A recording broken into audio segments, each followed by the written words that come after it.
July 14th, 1518. A woman steps into the street. She starts to dance, no music, no celebration, no reason.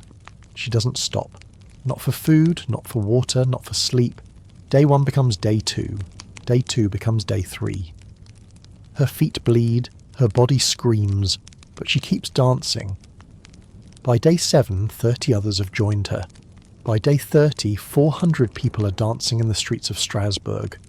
Some will dance for weeks, some will collapse, some will die. This isn't a party, this isn't a festival. This is the dancing plague of 1518. And for 2 months, an entire city will be held hostage by an enemy they cannot see, cannot fight, and cannot understand. What you're about to hear isn't fiction.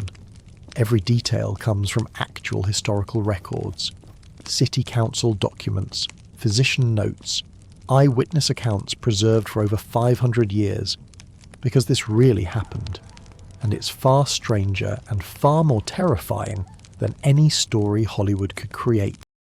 Strasbourg, 1518. Picture a medieval city, cobblestone streets, half-timbered houses leaning toward each other, the smell of sewage mixing with fresh bread, church bells marking every hour. It's mid-July. The heat is suffocating. The city sits in the Holy Roman Empire along the Rhine River. About 20,000 people call it home. Merchants, craftsmen, labourers, nobles, all packed into a walled city that's seen better days. But we'll get to the misery later. Right now we need to talk about Frau Troffea. Her name appears in multiple historical documents, city records, chronicles, physician notes. She's not a legend. She's not a myth. She's real.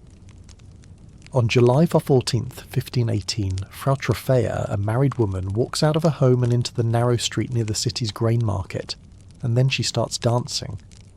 Now here's what the records tell us. This isn't joyful. This isn't voluntary.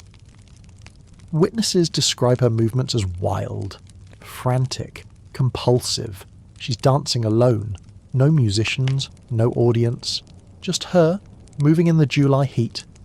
Her husband comes out. He begs her to stop. She doesn't. Neighbours gather. They're confused, concerned. Some think she's drunk, some think she's lost her mind, but Frau Troffea keeps dancing. Hours pass, the sun sets, the moon rises. She's still dancing. By nightfall, she's drenched in sweat. Her breathing is laboured. She stumbles, falls, gets back up, and keeps dancing. Let's pause here, because you need to understand what's happening to her body. Dancing for hours isn't just exhausting, it's destructive. Her muscles are tearing.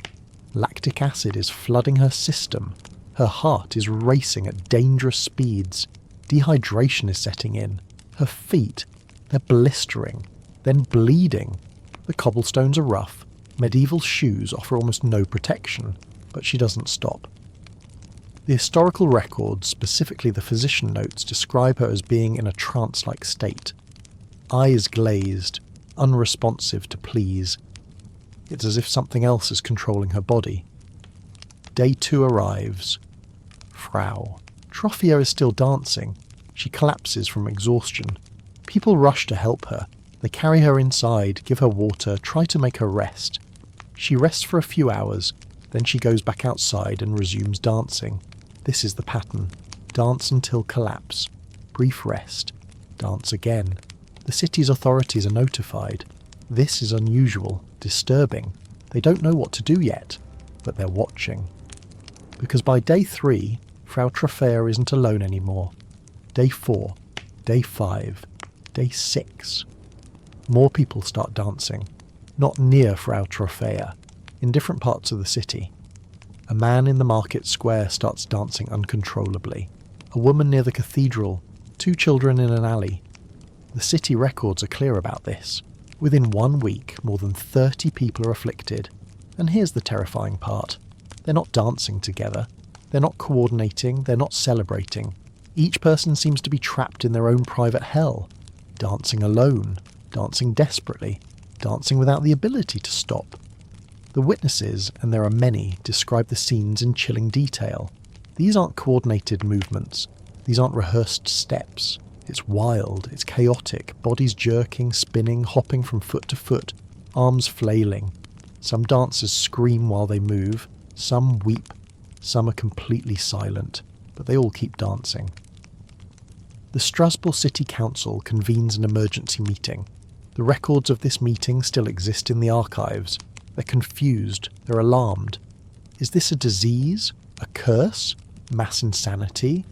They don't know, but they do know one thing. It's spreading. By the end of week 1, the city is in chaos.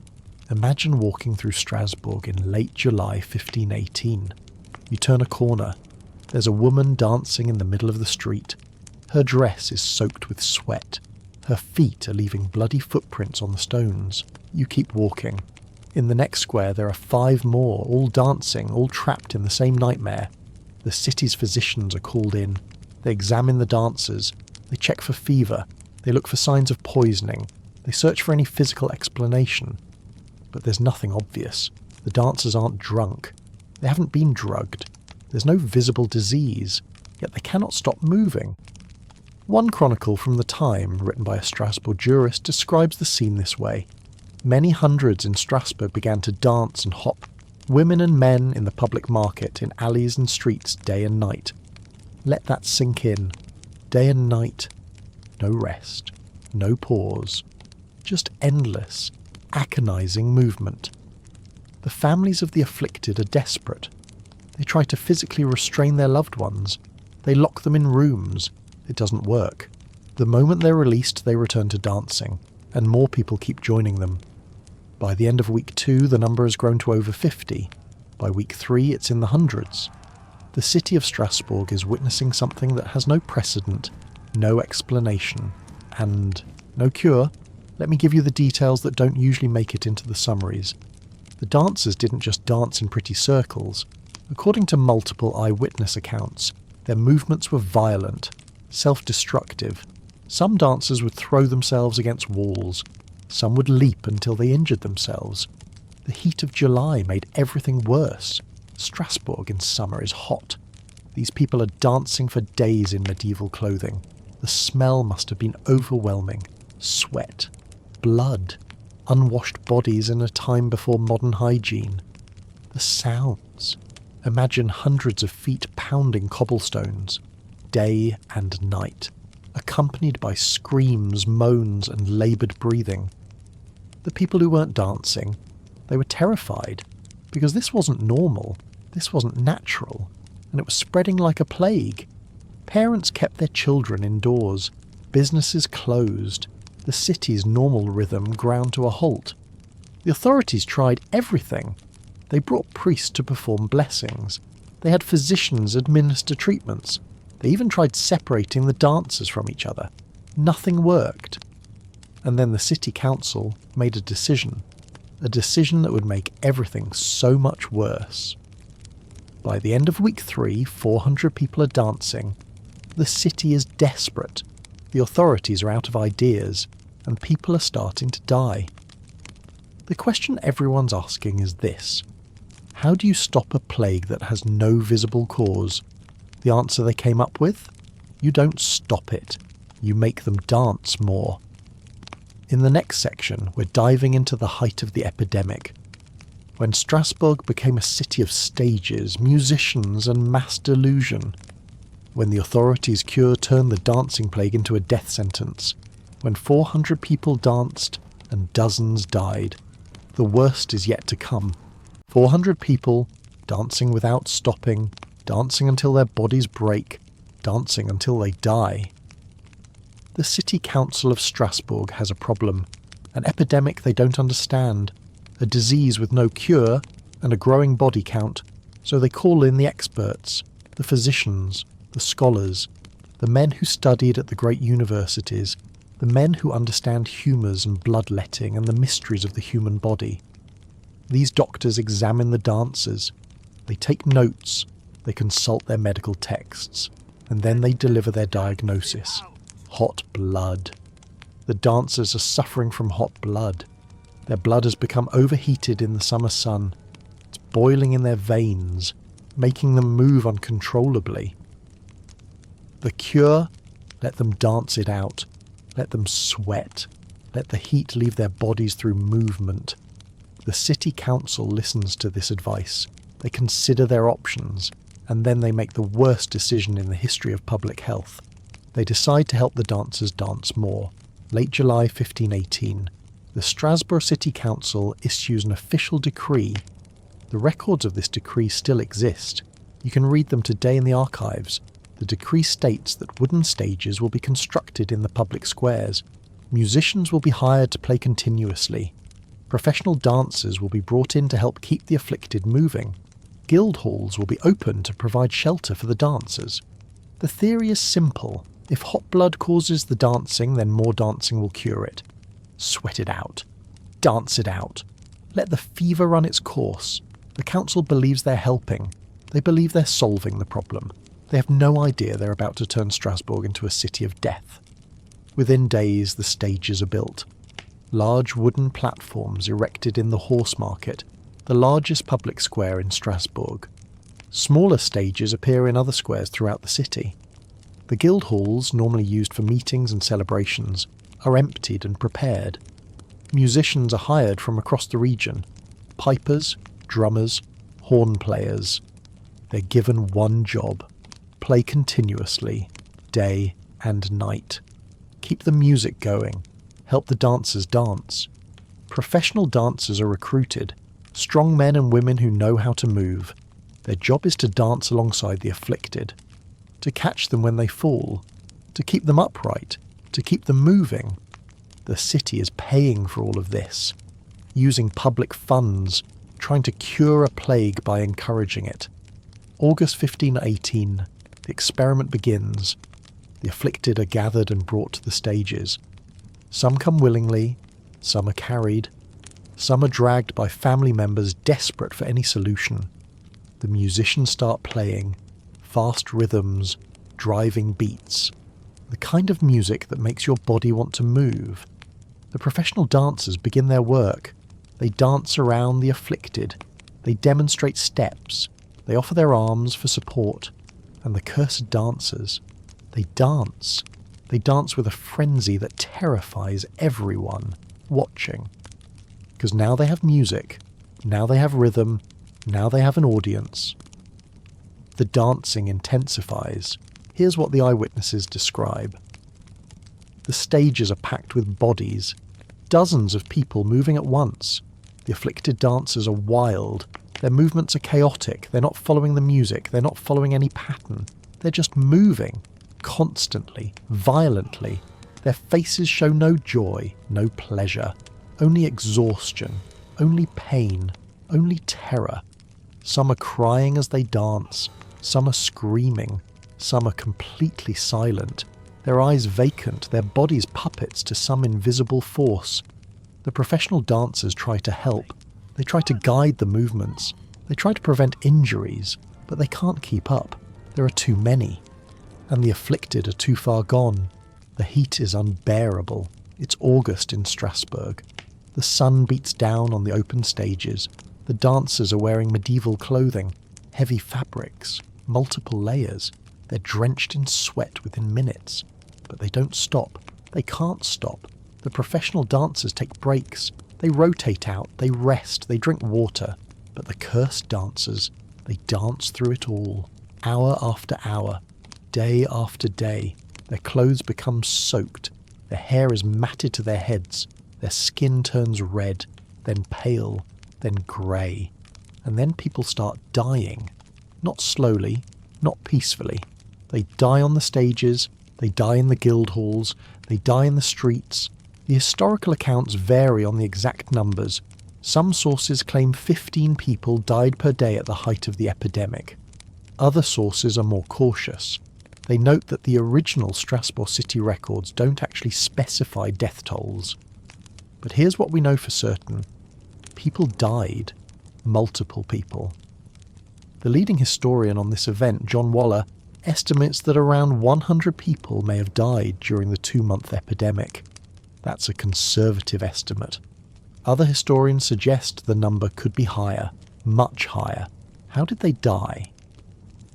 The medical records and eyewitness accounts give us the details. Some died of heart attacks. Their hearts, racing for days, simply gave out. The human heart isn't designed to beat at maximum capacity for extended periods. After days of continuous exertion, the cardiac muscle fails. Sudden, catastrophic, fatal. Some died of strokes. The combination of dehydration, exhaustion, and extreme physical stress causes blood vessels in the brain to rupture or clot. The dancer collapses, falls unconscious, never wakes up. Some died of sheer exhaustion. The body has limits. The muscles can only tear and repair so many times. The organs can only function under extreme stress for so long. Eventually, everything shuts down. The dancer falls and doesn't get back up. The deaths happen in public, on the stages, in front of crowds. Imagine watching someone dance for 3 days straight. You see them getting weaker. You see them stumbling. You see them falling more frequently. And then, mid-dance, they collapse. They're carried off the stage. They're laid in the shade. Physicians check for a pulse. There is none. Another victim of the dancing plague. Another body to be removed. Another family destroyed. And the music keeps playing. Because the city council's solution is to keep dancing. To dance through the deaths. To dance until the plague burns itself out. But something else is happening. Something the city council didn't anticipate. The dancing is spreading faster now. The stages meant to cure the afflicted are actually making more people sick. Healthy citizens come to watch. They're curious. They're horrified. They can't look away. They stand in the crowds around the stages. They watch the dancers move. They hear the music. They see the wild movements. And then some of them start dancing too. Not because they want to, but because they can't help it. The sight of the dancing triggers something in their minds. Some psychological switch gets flipped. And suddenly they're on the stage. Suddenly they're cursed. Suddenly they can't stop moving. The city council realises their mistake. But it takes them weeks. Weeks of deaths. Weeks of spreading contagion. Weeks of absolute chaos. Finally, in late August, they reverse their decision. A new decree is issued. The stages are to be dismantled. The musicians are dismissed. The guild halls are closed. Public dancing is officially banned. Anyone caught dancing in the streets will be arrested. The authorities don't explain why they're changing course. They don't admit their mistake. They just act, desperately, trying to stop what they started. But the damage is done. 400 people are afflicted. Dozens, possibly hundreds, are dead. The city is traumatized. Families are destroyed. The economy has ground to a halt. And the dancing continues. Even without the stages. Even without the music. Even with the threat of arrest. The cursed dancers keep moving. In their homes. In back alleys. Anywhere they can. Because the ban doesn't cure them. It just drives the dancing underground. Let's talk about what it was like for the dancers themselves. The ones who survived long enough to give accounts. The ones who eventually recovered. Because we have some of their testimonies. Recorded by priests. Documented by physicians. Preserved in the archives. They describe being trapped inside their own bodies. Conscious but unable to control their movements. Desperate to stop but physically incapable. One account describes it as being possessed, as if a demon had taken control of the limbs. The mind is screaming stop, but the body keeps dancing.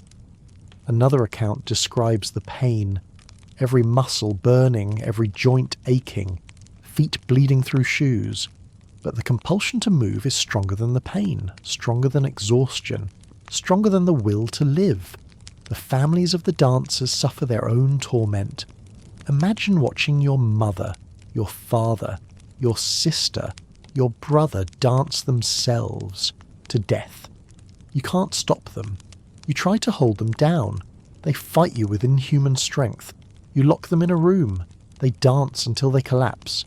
Then they wake up and dance again. You bring them food. They won't eat. You bring them water. They barely drink. You beg them to stop. They can't. You watch them waste away. Day by day, hour by hour. Their bodies becoming thinner. their movements becoming weaker, their eyes becoming more distant, and you know what's coming. You know how this ends, but you're powerless to stop it. The city's physicians are overwhelmed. They're treating injuries constantly. Broken bones from falls, lacerations from collisions, severe dehydration, heat exhaustion, heart palpitations, muscle tears, foot wounds that become infected. But they have no cure for the dancing itself. Their medical knowledge, based on ancient theories of humours and bloodletting, offers no solutions. They try everything they know. They bleed patients to balance the humours. They apply poultices. They prescribe herbs. They recommend rest, which is impossible. Nothing works. The dancing continues. The psychological toll on the non-afflicted citizens is immense. This is a city of 20,000 people, which means most people know someone who's dancing. A neighbour, a friend, a family member, a colleague. The entire city is living in fear. Fear that they'll be next. Fear that their children will start dancing. Fear that this plague will never end. Parents keep their children indoors. People avoid the public squares. Business comes to a standstill. The normal rhythms of medieval life, the markets, the festivals, the religious processions, all of it stops. The city is paralysed by an enemy it cannot see or understand. Religious authorities offer their own explanations. This is divine punishment. God is angry with Strasbourg. The city has sinned. The dancing is a curse sent from heaven. The solution? Prayer, penance, confession. Priests lead public prayers in the cathedral. They organise processions. They hear confessions from dawn until dusk. But the dancing continues. Some religious leaders point to Saint Vitus, the patron saint of dancers, the saint who, according to legend, could curse people with uncontrollable dancing. This theory gains traction because Strasbourg and the surrounding region have a history with Saint Vitus. There have been other dancing epidemics in the area, smaller outbreaks, brief episodes, all attributed to the wrath of Saint Vitus. The people of Strasbourg believe in this saint. They believe in his power. They believe he can curse and he can cure. So the city council, desperate for any solution, authorises a pilgrimage. The afflicted dancers will be taken to a shrine dedicated to Saint Vitus. There they will pray. They will make offerings. They will beg for forgiveness, and hopefully the curse will be lifted. In early September, the pilgrimage begins. Dozens of dancers are transported to the shrine at a chapel in the nearby mountains. They're carried in wagons. They dance in the wagons. They're brought before the altar. They dance before the altar. Priests perform rituals. Prayers are chanted. Holy water is sprinkled. And slowly, gradually, some of the dancers begin to stop. Not all of them. Not immediately. But over the course of days, the compulsion begins to fade for some. They collapse, they sleep, they wake up, and they don't dance. The curse, it seems, is lifting. But we need to be clear about something. The pilgrimage didn't cure the dancing plague. The timing of the pilgrimage coincides with the natural end of the epidemic. After 2 months, the outbreak was already waning. Fewer new cases, some spontaneous recoveries. The human body and mind can only sustain that level of stress for so long. Either the person dies or something breaks, or they recover. The pilgrimage gave the city a narrative, a religious explanation, a way to make sense of the senseless. But the real end of the plague was probably inevitable. With or without Saint Vitus, with or without prayers, the epidemic burned itself out. By mid-September 1518, the dancing plague is over. The last dancers have stopped. The dead have been buried. The city begins the slow process of recovery.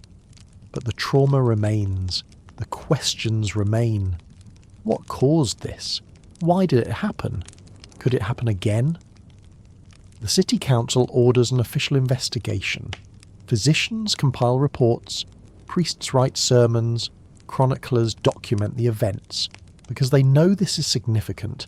They know this is unprecedented. They know that future generations will ask about the summer when Strasbourg danced itself to death, and they want to make sure the truth is preserved. Even if they don't fully understand what the truth is, the survivors carry the scars, physical and psychological. Some have permanent injuries, damaged joints, chronic pain, lingering exhaustion. But the psychological scars are deeper. The memory of being trapped in your own body, of being unable to stop, of watching others die while you danced. That kind of trauma doesn't heal quickly. Some survivors refuse to ever dance again, even at celebrations, even at weddings. The very act of dancing becomes associated with death and terror. Some survivors develop what we would today call post-traumatic stress disorder. Nightmares, flashbacks, anxiety, the fear that it could start again at any moment. The city of Strasbourg is forever changed. The dancing plague of 1518 becomes part of the city's identity, a dark chapter in its history, a mystery that will be debated for centuries, and a warning about the strange possibilities of the human mind, about the power of belief, about the invisible forces that can destroy a community. In the next section, we need to understand why this happened in Strasbourg. Why 1518? Why this city and not others? Because the dancing plague didn't occur in a vacuum. Strasbourg in 1518 was already a city on the edge, already a city in crisis, already a city where people were suffering in ways that are almost unimaginable. The stage was set long before Frau Troffea took her first step, and understanding that context is the key to understanding the plague itself. Before anyone danced, they were starving. Before anyone collapsed on wooden stages, they were already dying in their homes. Before the dancing plague consumed Strasbourg, the city was already consumed by something else: despair. To understand why 400 people danced themselves to death in the summer of 1518, you need to understand what life was like in Strasbourg before that terrible July day. You need to see the city not as it appeared on maps, not as the prosperous trading hub it once was, but as it actually existed in those final years before the plague. A city on the edge of collapse, a city where suffering was so normal, so constant, so overwhelming that the mind itself began to break under the weight of it. This is the story of Strasbourg before the dancing began, and it's a story of hell on earth. Let's go back to 1500, 18 years before the dancing plague. Strasbourg at the turn of the century is actually doing relatively well. It's a free imperial city, which means it answers directly to the Holy Roman Emperor rather than to local nobility. This gives it certain advantages: trade privileges, political autonomy, the right to govern itself. The city sits on the Rhine River, one of Europe's most important trade routes. Goods flow through Strasbourg constantly. Wine from the south, grain from the north, textiles from the west, metal goods from the east. The merchant class is thriving. The guilds are powerful. The cathedral with its massive spire dominates the skyline and attracts pilgrims from across Europe. Life isn't easy. This is still the Middle Ages, but for Strasbourg things could be worse. Much worse. And they're about to get worse. The first blow comes in 1500, a harvest failure. Not a total failure, but bad enough. Grain yields are down significantly. Bread prices increase. The poor, who spend most of their income on food, start to struggle. But this is medieval Europe. Harvest failures happen, the city weathers it. Stores of grain from previous years help bridge the gap. By 1501, the harvest is better. Crisis averted. But it's a warning. A sign of what's coming. Because between 1500 and 1517, the region around Strasbourg will experience harvest failure after harvest failure, not every year, but often enough, frequently enough, consistently enough to create a state of chronic food insecurity. Another bad harvest. This one is worse, much worse. The summer is too wet. The grain rots in the fields. What little is harvested is mouldy, barely edible. Bread prices don't just increase. They skyrocket. The poor can't afford to eat. Malnutrition spreads. Weakened immune systems make people vulnerable to disease, and disease comes. Always. Disease comes. 1509 brings a wave of illness through Strasbourg, probably typhus, though the medical records aren't specific enough to be certain. Hundreds die, maybe thousands. The bodies pile up faster than they can be buried. Mass graves are dug outside the city walls. The smell of death hangs over Strasbourg for months. Another harvest failure. 1511. Slightly better, but not enough to rebuild stores. 1512. Another bad year. Do you see the pattern? This isn't one disaster. This is a cascade of disasters, each one weakening the city a little more, each one pushing more people into poverty, each one killing the most vulnerable, the elderly, the children, the already sick. By 1513, Strasbourg has a permanent underclass of desperate, starving people. They crowd the streets, they beg outside churches, they steal food when they can, they die in alleys when they can't. Now add disease. Not just one disease, multiple diseases, arriving in waves, competing to see which can kill more efficiently. Smallpox arrives in 1514. If you've never seen smallpox, consider yourself fortunate. It's one of the most horrific diseases in human history. It starts with fever and body aches. Then the pustules appear, raised bumps that cover the entire body, face, arms, legs, torso, inside the mouth, in the throat. These pustules are filled with virus-laden fluid. They're agonizingly painful. They itch unbearably. If you scratch them, they rupture and spread the infection. If you don't scratch them, they continue growing, merging together, turning the skin into a landscape of horror. Many victims die. Those who survive are often left blind, always left scarred, deeply scarred, faces pockmarked for life. Smallpox tears through Strasbourg in 1514 and 1515. It kills indiscriminately, rich and poor, young and old, pious and sinful. No one is safe, no one is protected. Medieval medicine has no cure, no treatment, only prayer. And prayer, as the mounting death toll proves, is not enough. The disease finally burns itself out in late 1515, not because anyone stopped it, but because it ran out of victims. Everyone who could catch it either caught it and died, or caught it and survived with immunity, or somehow avoided exposure.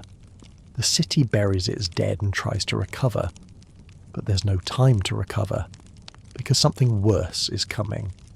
Syphilis. The disease arrives in Strasbourg around 1496, part of a Europe-wide epidemic that started in the 1490s, but it takes years to become widespread in the city. By 1516, syphilis is everywhere in Strasbourg, and medieval people have no idea what they're dealing with. They don't understand that it's sexually transmitted. They don't understand the stages of the disease. They don't understand that it can hide in the body for years before causing symptoms.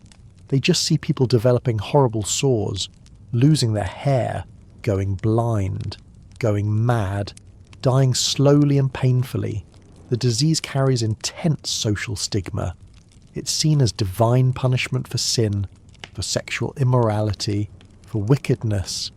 Victims are often abandoned by their families, shunned by their communities, left to die alone. The medical establishment has no cure. They try mercury treatments, which are almost as deadly as the disease itself. They try bloodletting, which weakens patients further. They try prayer and penance, which do nothing. Syphilis continues its march through Strasbourg, infecting hundreds, maybe thousands, creating a population of chronically ill, slowly dying people who are blamed for their own suffering, who are told that God is punishing them, who are told that they deserve this pain. Imagine living in a city where every day you see people covered in sores, every day you see someone going blind, every day you see someone losing their mind to neurosyphilis, and you're told that could be you, that God might punish you next, that any sin, any transgression, any moment of weakness could result in this same fate. Now we need to talk about what all of this does to food supplies. Because disease and famine aren't separate problems. They're connected.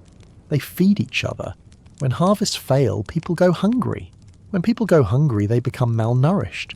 When they're malnourished, their immune systems weaken. When their immune systems weaken, they catch diseases more easily. When they catch diseases, they can't work. When they can't work, they can't tend fields. When they can't tend fields, harvests fail. It's a death spiral, and Strasbourg is caught in it. By 1517, the year before the Dancing Plague, the city is in a state of chronic crisis. Food is expensive, disease is everywhere, death is normal, the social fabric is tearing. The gap between rich and poor has become a chasm. The merchant class and nobility are insulated from the worst of the suffering. They have money. They can buy food at inflated prices. They can afford physicians, not that physicians can do much. They have large houses with clean water. They have servants. They're not comfortable, but they're surviving. The poor have nothing. No savings, no resources, no safety net. When bread prices triple, they starve. When disease comes, they die. When winter comes, they freeze. The middle class, the craftsmen and small merchants are being squeezed into poverty. Their businesses fail. Their customers can't afford their goods. They slip down the economic ladder, joining the desperate masses. Crime increases, theft, assault, murder. Desperate people do desperate things. The city authorities respond with harsh punishments. Public executions become common. Bodies hanging from gibbets as warnings, hands cut off for theft, people branded for lesser crimes. But the harsh punishments don't stop the crime. Because when the choice is between stealing and starving, people steal. When the choice is between violence and watching your children die, people choose violence. The social order, the thing that holds medieval society together, is breaking down. People are losing faith in the institutions that are supposed to protect them. The government can't or won't help. The church offers prayers but no food. The guilds look after their own members and ignore everyone else. Let's talk about the religious situation, because religion in 1517, Strasbourg is undergoing its own crisis. This is the year Martin Luther nails his 95 Theses to the church door in Wittenberg. This is the beginning of the Protestant Reformation. And while the full impact won't hit Strasbourg for a few more years, the conditions that enable the Reformation are already present in the city. The Catholic Church in Strasbourg, like everywhere in Europe, has problems. Corruption, simony, the selling of indulgences, priests who are more interested in wealth than souls, bishops who are more politicians than spiritual leaders. The common people see this. They see priests living in comfort while they starve. They see the church collecting tithes while offering nothing in return. They see bishops blessing the wealthy while ignoring the poor. This creates a spiritual crisis. People are suffering. They're told their suffering is God's punishment. But they see the people who should be holy, the priests and monks and bishops, living lives of luxury and sin. So what does that mean? Is God punishing everyone? Or is God absent? Or worse, is God real at all? These are dangerous questions in a deeply religious society. Questions that people don't speak aloud, but they think them, in the dark, in their desperation, and these questions eat away at their faith, at their sense of meaning, at their ability to make sense of their suffering. When faith is all you have and your faith begins to crack, what's left? What holds you together? What keeps your mind intact?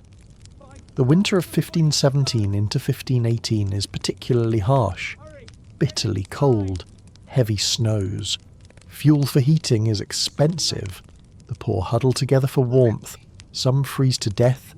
Bodies are found in the streets, frozen solid, left there until the ground thaws enough to dig graves. Food stores run low, again, always again. Spring comes late. The fields can't be planted on time. Everyone knows what this means. Another bad harvest, another year of hunger, another year of death. The city is trapped in an endless cycle of suffering, and the people of Strasbourg by the summer of 1518 have been living in this cycle for nearly 2 decades. Think about what that does to a person. To a community, 18 years of intermittent starvation, 18 years of watching diseases kill your neighbours, 18 years of watching your children go hungry, 18 years of fear and uncertainty and death. This isn't a temporary crisis. This is an entire generation that has known nothing but suffering. Children born in 1500 are now 18 years old. They've never known peace. They've never known prosperity. They've never known security. This is normal for them. Hunger is normal, disease is normal, death is normal. And for the adults, for the people who remember better times, the psychological toll is even worse, because they know it doesn't have to be this way.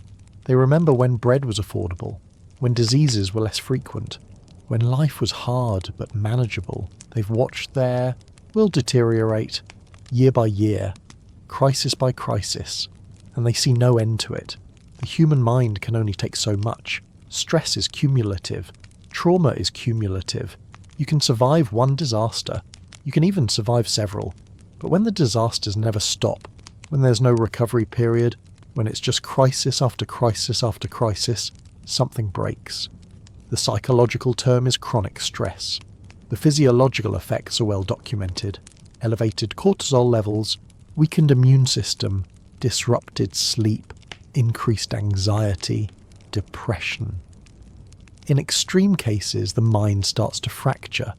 Reality becomes harder to process. The boundary between what's real and what's not becomes blurred. And in a society where everyone believes in curses and demons and divine punishment, where everyone has been primed to expect supernatural intervention, the stage is set for mass psychogenic illness. This is the context for the dancing plague. This is the powder keg. All it needs is a spark. One person to start dancing.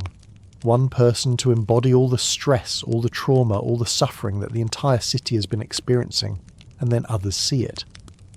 And their own minds, pushed to the breaking point by years of horror, crack in the same way. They start dancing too, not because they want to, but because their psychological defences have collapsed, because the stress has to go somewhere. And in Strasbourg in 1518, among people who believed in the curse of Saint Vitus, it went into their legs. It went into compulsive, uncontrollable movement. It went into dancing. The dancing plague wasn't random. It wasn't spontaneous. It was the inevitable result of a city pushed beyond its limits, a population traumatized beyond endurance, a society where suffering had become so normal that the mind itself rebelled. When Frau Troffea stepped into the street on July 14th, 1518, she wasn't just one woman losing control. She was the embodiment of an entire city's breakdown. And when others joined her, when hundreds of people started dancing, they weren't copying her. They were expressing the same unbearable psychological pressure, the same need for their suffering to manifest in some physical way, the same desperate cry from minds that could no longer process reality in normal ways. Understanding this changes everything. The dancing plague isn't a bizarre historical curiosity. It's not some inexplicable medieval madness. It's a psychological catastrophe with clear causes. Remove the famines, remove the diseases, remove the chronic stress, and the dancing plague never happens. But subject a population to nearly 2 decades of unrelenting trauma, and something has to break. In Strasbourg, what broke was the collective psyche of the city itself. The dancing plague was the symptom. The suffering that preceded it was the disease. And in the next section, we're going to see how the authorities, the doctors and politicians and priests, responded to this catastrophe. How they tried to cure a problem they didn't understand. How their solutions made everything worse. How the very people who were supposed to protect the city became agents of its destruction. The stages are about to be built. The musicians are about to be hired, and the death toll is about to climb. August 1518, the Strasbourg City Council chamber. 12 men sit around a table. These are the most powerful people in the city. Guildmasters, wealthy merchants, legal scholars, men who've governed Strasbourg through wars, plagues and famines. Men who pride themselves on their ability to solve problems. and now they face a problem unlike anything in their experience. 400 people dancing uncontrollably, no clear cause, no obvious solution, and a growing sense that the entire city is losing its mind. The meeting begins. The records of this meeting, preserved in the city archives, show us exactly what they discussed, exactly what they decided, and exactly how catastrophically wrong they were about to be. The first speaker is a physician. Dr. Paracelsus, though he won't arrive in Strasbourg until slightly later, represents the medical establishment's view. The diagnosis shared by multiple physicians is clear and confident. This is a natural disease, not supernatural, not demonic, natural. The cause is overheated blood. The theory goes like this. The human body contains 4 humours: blood, phlegm, yellow bile, and black bile. Health requires these humours to be in balance. Disease occurs when they are out of balance. In the case of the dancers, the July heat has caused their blood to become too hot. This hot blood is rising to the brain, causing vapours. These vapours are affecting the nervous system, creating an irresistible compulsion to move, to dance. The solution, according to medieval medical theory, is simple. The hot blood must be cooled. And the way to cool hot blood is through movement, through sweating, through dancing. Let that sink in. The medical establishment is telling the city council that the cure for people dancing themselves to death is more dancing. The physicians explain their reasoning. When the body sweats, it releases excess heat. When it releases excess heat, the blood cools. When the blood cools, the vapours dissipate. When the vapours dissipate, the compulsion stops. It's logical, within the framework of medieval medicine. It makes perfect sense if you believe in the theory of humours, and everyone in 1518 believes in the theory of humours. It's not a theory to them. It's established medical fact, proven over centuries, taught at the great universities, written in the ancient texts of Galen and Hippocrates. The council listens to this explanation. They ask questions. How long will it take? The physicians aren't sure. Days, perhaps. Maybe weeks. It depends on how overheated the blood is. Will it work for everyone? The physicians believe so, though some patients may be too far gone. Some may die before the cure takes effect. But for most, dancing should cure the dancing. The logic is circular but compelling. The council members nod. This makes sense to them. They're not medical experts. They trust the physicians. They trust the ancient authorities. They trust the system of knowledge that has governed medicine for over 1,000 years. One council member raises a concern. What if the dancing spreads? What if more people become afflicted? The physicians have an answer for this too. The disease is caused by hot blood, not by contagion. You can't catch it from being near the dancers. You can only get it if your own blood becomes overheated. So there's no risk of spread, no danger to the observers. The council accepts this explanation. They don't realise that mass psychogenic illness spreads through observation, through suggestion, through the power of belief. They don't have the psychological knowledge to understand what's really happening. They only have medieval medicine, and medieval medicine is about to kill people. The vote is called. Should the city construct stages and hire musicians to help the dancers dance? The vote is unanimous. Yes. Construction begins immediately. Carpenters are pulled from other jobs. Wood is requisitioned from the city's stores. By the next day, the first stage is complete. A large wooden platform in the horse market. Big enough for dozens of dancers. Sturdy enough to withstand constant use. Open to the sky. Exposed to the August sun. The second stage goes up the day after. Then a third. Guild halls are opened.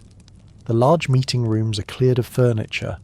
Rushes are laid on the floors to provide cushioning. Windows are opened for ventilation. These halls will serve as indoor dancing spaces, for when the heat becomes too intense, for nighttime dancing, for continuous operation. Now the musicians need to be hired. The city sends messengers to neighbouring towns, looking for professional musicians, pipers, drummers, players of the shawm, a medieval woodwind instrument, players of the hurdy-gurdy, anyone who can play continuously. Anyone who can provide the rhythmic music that will help the dancers sweat out their affliction. The pay is good, very good, because the city is desperate, and because this is dangerous work. The musicians will be exposed to the dancers for hours at a time. They'll be playing in the August heat. They'll be working day and night shifts. The city needs them, and it's willing to pay. Within 3 days, the system is operational. 3 large stages, 4 guild halls, over 20 musicians working in shifts, and a new decree posted throughout the city. All persons afflicted with the dancing sickness are to report to the stages or guild halls. Families are ordered to bring their dancing relatives. Failure to comply will result in fines. The city is mandating participation in its cure, mandating that the dancers dance more.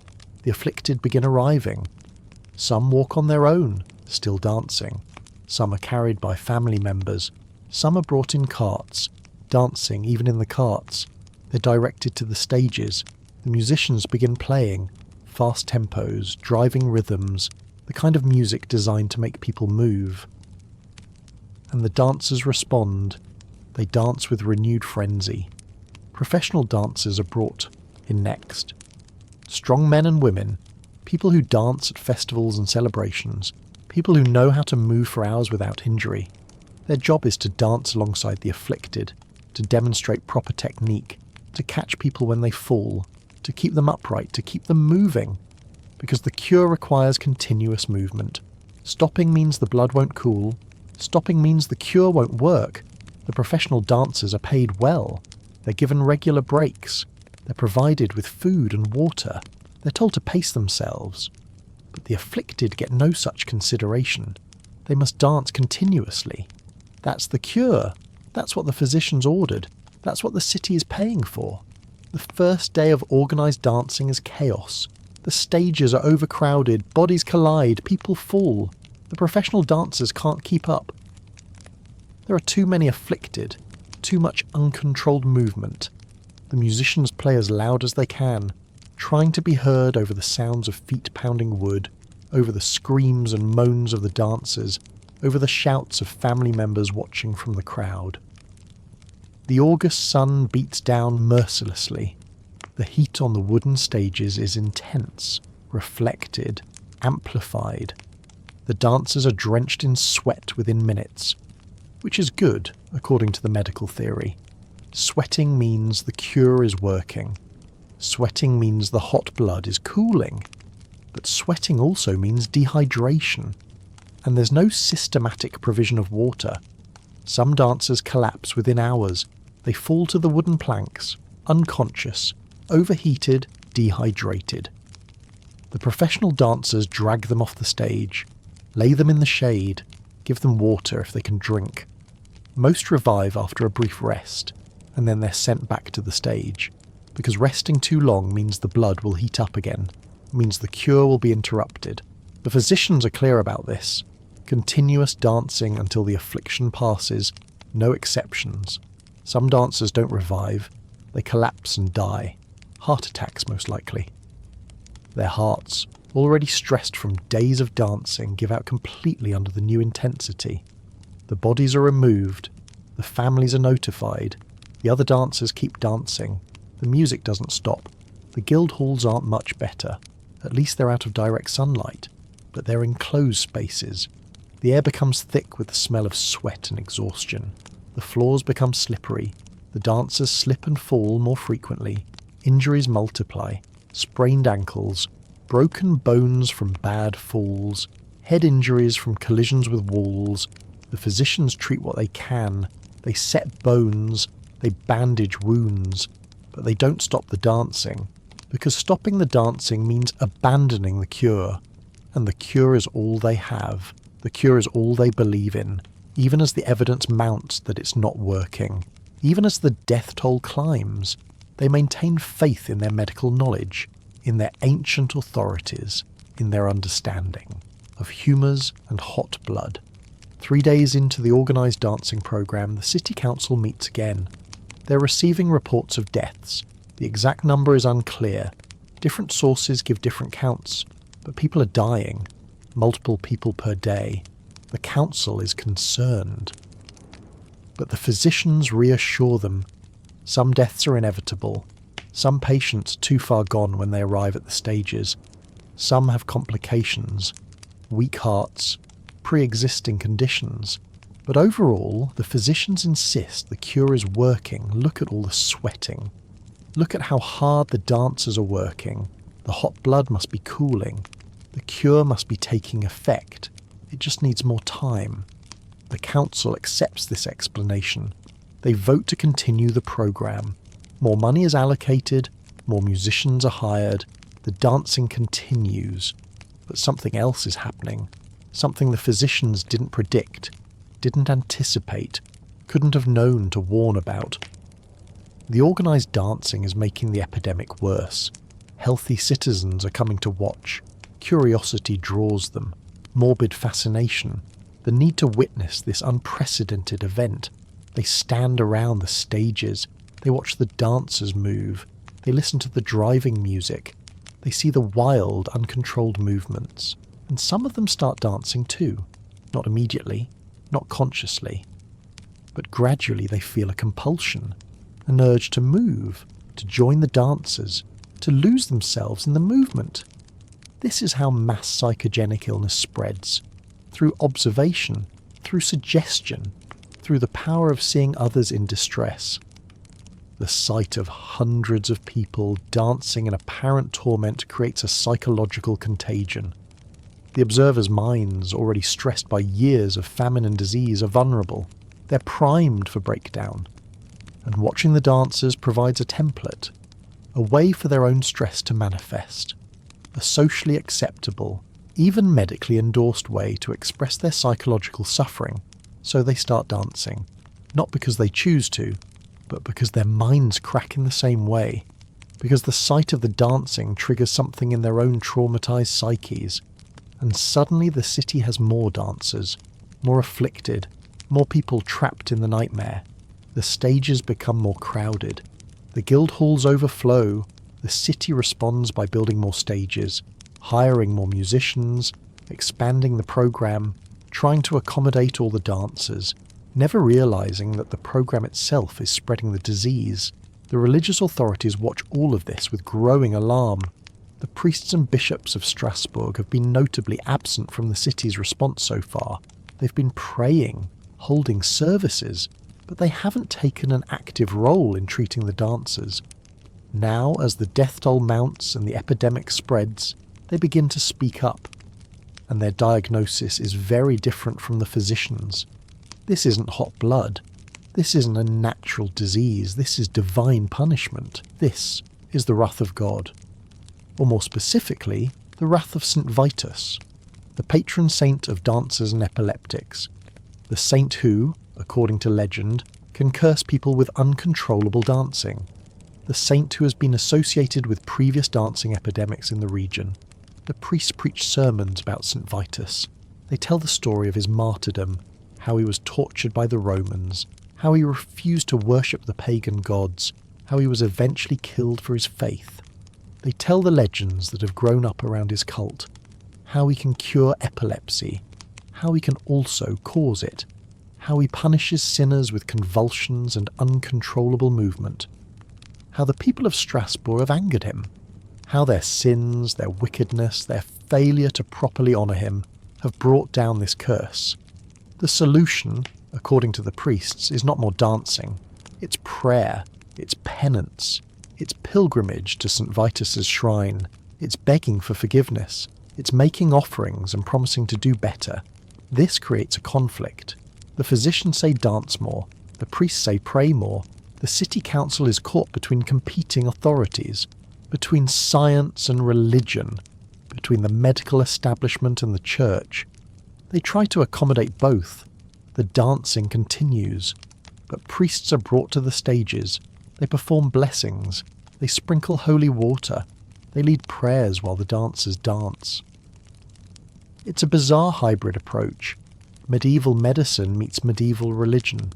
Dancing and praying happening simultaneously, neither working, both making the situation more chaotic, more psychologically traumatic for everyone involved.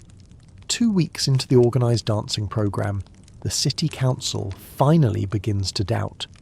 The death toll is undeniable now. Dozens dead. The epidemic is still spreading. New cases every day. The stages meant to cure are becoming stages of death. Council members start asking harder questions. Why isn't this working? How much longer should we continue? What if the physicians are wrong? These are dangerous questions. Questioning medical authority.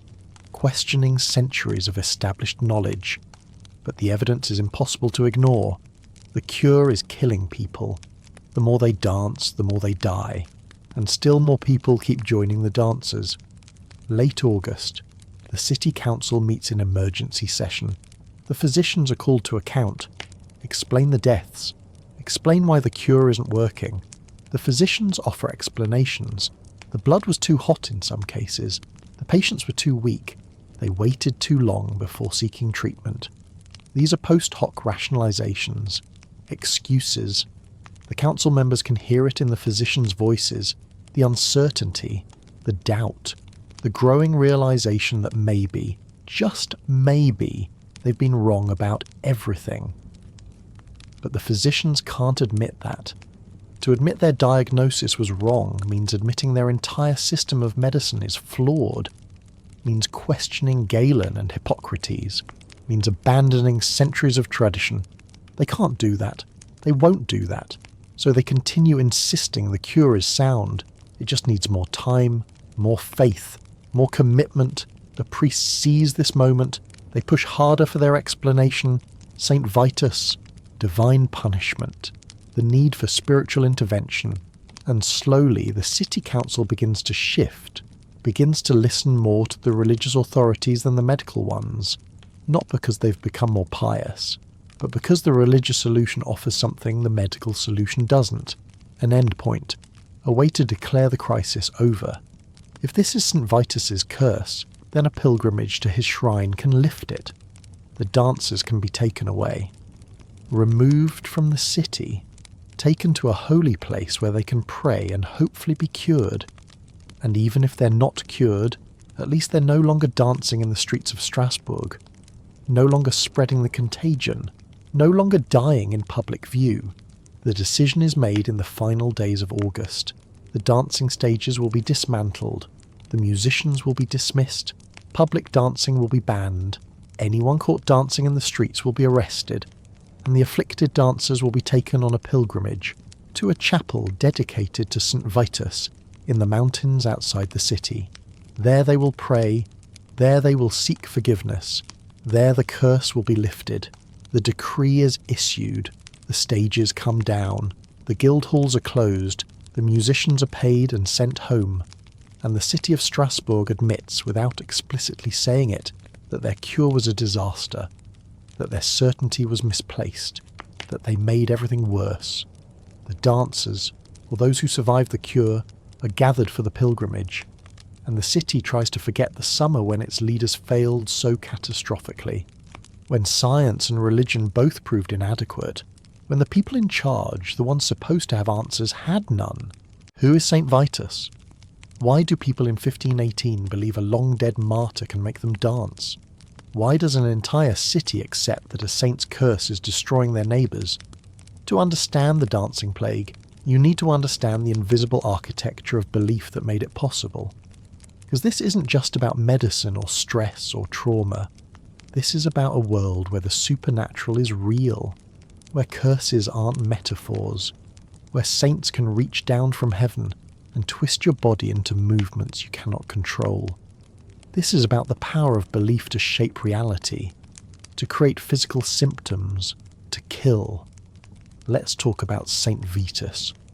Let's talk about the curse that everyone in Strasbourg knows, the curse they've heard about since childhood, the curse that's waiting in the back of their minds, waiting to become real. Saint Vitus was born in Sicily in the 3rd century, around 290 AD, the son of a Roman senator. This is during the period when Christianity is still illegal in the Roman Empire, when being a Christian means risking torture and death. But young Vitus converts anyway. At age 7, according to the legends, he becomes a Christian. His father is furious. He tries to force his son to renounce the faith, to worship the Roman gods. Vitus refuses. His father has him beaten, tortured, thrown in prison. But Vitus maintains his faith. According to the hagiographies, the written lives of saints, angels appear in his cell. They heal his wounds. They give him strength. They help him escape. Vitus flees Sicily with his tutor and his nurse. They sail to southern Italy. They live in hiding. They practice their faith in secret. They help other Christians. For years they evade capture. But eventually the Roman authorities find them. They're arrested and brought before the Emperor Diocletian himself, the emperor who will launch the worst persecution of Christians in Roman history. Diocletian looks at this young man, now a teenager, and offers him a choice. Renounce Christianity and live. Refuse and die. Vitus refuses. The emperor orders his execution. But here's where the legend gets interesting, where the details that matter for our story emerge. According to medieval accounts, Diocletian's son is possessed by a demon. The prince suffers from violent convulsions. His body twists and jerks uncontrollably. He screams. He froths at the mouth. The court physicians can do nothing. The priests of the Roman gods can do nothing. Someone suggests bringing in the Christian prisoner. Maybe his god can help. Vitus is brought to the prince. He prays, and the demon is expelled. The convulsions stop. The prince is cured. Diocletian is impressed. He offers Vitus his freedom. Riches, position at court. Vitus refuses. He won't compromise his faith, not even for his life. The emperor, enraged, orders Vitus to be tortured to death. The execution is carried out. Vitus becomes a martyr, another young Christian killed for his beliefs. But the story doesn't end there, because the medieval church doesn't just remember martyrs, it transforms them, gives them powers, makes them intermediaries between heaven and earth, makes them saints who can perform miracles, who can heal the sick, who can answer prayers, and each saint gets a specialty, a particular type of miracle they're known for. St. Christopher protects travellers, St. Lucy cures eye diseases, St. Agatha protects against fire, and St. Vitus, he becomes the patron saint of dancers and epileptics, because of the prince's convulsions, because he stopped uncontrollable movement. He becomes the saint you pray to when your body moves against your will. Here's the critical part, the part that makes the dancing plague possible. Medieval theology doesn't just say saints can cure, it says they can curse. If you honour a saint, they'll help you. If you offend a saint, they'll punish you. If you fail to properly venerate them, if you forget their feast days, if you don't make proper offerings, they can strike you down. And the form of the curse matches their domain. St. Vitus can cure uncontrollable movement. Therefore St. Vitus can cause uncontrollable movement. He can make you convulse. He can make you jerk and twist. He can make you dance. This isn't heresy. This isn't some fringe belief. This is mainstream medieval Christianity. This is what's taught in churches. This is what everyone in Strasbourg believes. The cult of St. Vitus is particularly strong in the regions around Strasbourg. Along the Rhine River, through Alsace and the surrounding territories, there are shrines dedicated to him, chapels where people come to pray, feast days when his martyrdom is celebrated, and there are stories, lots of stories, about what happens to people who offend St. Vitus, about communities that forgot to honour him properly, about individuals who committed sins on his feast day, and about the curse that inevitably follows, the curse of uncontrollable dancing. These stories have been circulating for over a century before 1518. They're part of the local folklore, part of the cultural knowledge that everyone shares. The first documented dancing epidemic in the region occurs in 1374, a massive outbreak that spreads through multiple towns along the Rhine. Thousands of people are affected. They dance in the streets. They dance in churches. They dance until they collapse. Medieval chroniclers describe the scenes in detail. They note that the dancers invoke Saint Vitus's name. They cry out to him. They beg for mercy. They promise to honour him better. They make vows to visit his shrines. And eventually, after weeks or months, the dancing stops. The chroniclers conclude that this was Saint Vitus's curse, punishment for the sins of the region. And the cure came when people properly repented and honoured the saint. Between 1374 and 1518, there are at least 10 more documented outbreaks of dancing mania in the Rhine region, smaller than the 1374 epidemic, but still significant. Each one reinforces the belief in St. Vitus's curse. Each one adds to the body of stories. Each one teaches the population what to expect when the saint is angry. And crucially, each one teaches them what dancing mania looks like, what symptoms to watch for, how the curse manifests. This creates a psychological template, a cultural script. When stress and trauma push someone's mind to the breaking point, this is the form their breakdown takes. Not random symptoms, not idiosyncratic behaviour, but dancing. Compulsive, uncontrollable dancing. Because that's what St. Vitus's curse does. That's what everyone knows, that's what everyone expects. Let's understand how this works psychologically. How belief can create physical symptoms. How the mind can make the body do things that seem impossible. This is called mass psychogenic illness, or mass psychogenic disorder. It's a real phenomenon. Documented in medical literature. Studied extensively. It occurs when psychological stress converts into physical symptoms, when the mind's distress manifests in the body's malfunction, and it spreads through groups of people who share the same stresses and the same cultural beliefs. The symptoms aren't faked, they're not consciously chosen, they're real. The people experiencing them genuinely cannot control what's happening. Their conscious mind has lost command of their body. Something deeper, something in the unconscious has taken over. Mass psychogenic illness requires certain conditions. First, extreme stress. The kind of chronic, overwhelming stress that Strasbourg experienced in the years before 1518. Famine, disease, death, economic collapse, social breakdown, stress so intense and prolonged that normal coping mechanisms fail. Second, a vulnerable population. People who are physically weakened, malnourished, sleep-deprived, already on the edge of psychological collapse. Third, a cultural explanation for somatic symptoms, a shared belief system that provides a framework for understanding physical distress. In modern outbreaks, this might be belief in toxic gas or contaminated water. In 1518 Strasbourg, it's belief in St. Vitus's curse. And fourth, a triggering event. One person displaying the symptoms, one person providing a model, one person showing others what form the breakdown can take. When Frau Troffea starts dancing on July 14th, 1518, she provides that triggering event. She becomes the model. Others see her. They watch her dance uncontrollably. They hear about St. Vitus's curse. They recognise the symptoms from the stories. And their own minds, pushed to the breaking point by years of trauma, follow the same path. They start dancing too. Not because they choose to, but because their psychological defences have collapsed. Because their stress needs an outlet, and because the cultural script of St. Vitus's curse provides that outlet.